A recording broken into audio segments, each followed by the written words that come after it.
ஆம்பளைங்களாம் என்ன நினைக்கிறீங்க? நாங்கெல்லாம் ஏன் மேட்சிங்கா பிளவுஸ் போடுறோம்னு நினைக்கிறீங்க?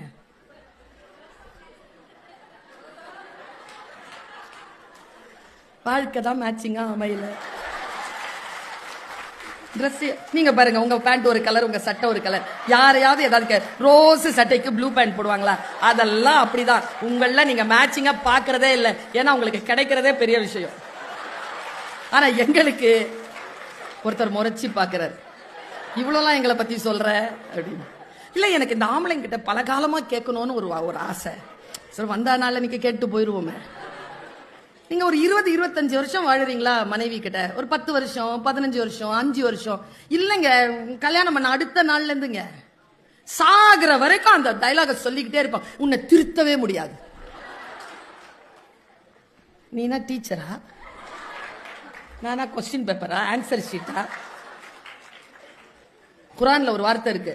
இன்னைக்கு நோம்பின் முதல் நாள். குரான்ல ஒரு வார்த்தை இருக்கு, அற்புதமான வார்த்தை. உங்கள் மனைவி உங்கள் விலா எலும்பிலிருந்து உருவப்பட்டவள். அவள் வளைவாகத்தான் இருப்பாள்.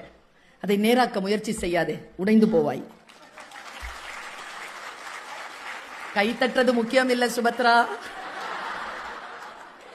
வாழ்க்கையில் சில விஷயங்களை புரிந்து கொள்வது. நான் ரொம்ப நுட்பமா இந்த விஷயத்தை சொல்லிட்டு போறேன். நம்முடைய வாழ்க்கையில் நமக்கான ஸ்பார்க் எதுன்னு கண்டுபிடிங்க. மற்றவர்கள் கண்டுபிடித்தால் அதை அலோவ் பண்ணுங்க. அதை அலோவ் பண்ணுங்க. பல நேரங்களில் நாம் அதை அலோவ் பண்றதே இல்லை. ரொம்ப ரொம்ப சாதாரணமா சொல்ற, பிரபஞ்சம் இருக்குல்ல, அது தனி மனிதனோடு தொடர்பு கொண்டது.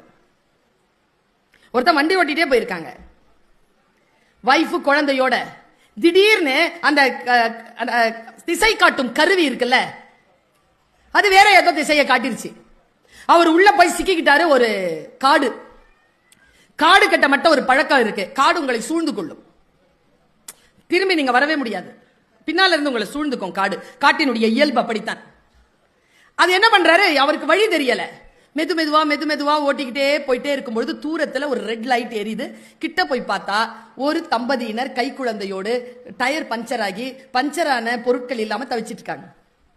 இவர் அங்க போயிட்டு அதை பார்த்து தன் வண்டியில இருந்து இறங்கி அதை செட் பண்ணிட்டு 2 பேருமா சேர்ந்து ஒரு 6 மணி நேரம் சுத்திட்டு வந்து ரோட்லுக்கு சேர்ந்திருக்காங்க. இது நடந்த கதை. அப்போ அந்த ஜிபிஎஸ் உங்க வண்டியை ஏமாத்துச்சு. யாருக்கோ நீ உதவி செய்ய வேண்டும் என்றால் உன் ஜிபிஎஸ் உனக்கு தப்பா தான் வழிகாட்டும். ஆனால் தப்பாக வழிகாட்டினாலும் அதில் ஏதோ ஒன்றை, உங்கள் மனநிலை சுத்தமாக இருந்தால் இயற்கை அதற்கு என்று ஒரு திட்டம் வைத்திருக்கும். இதை நீங்க நம்புங்க.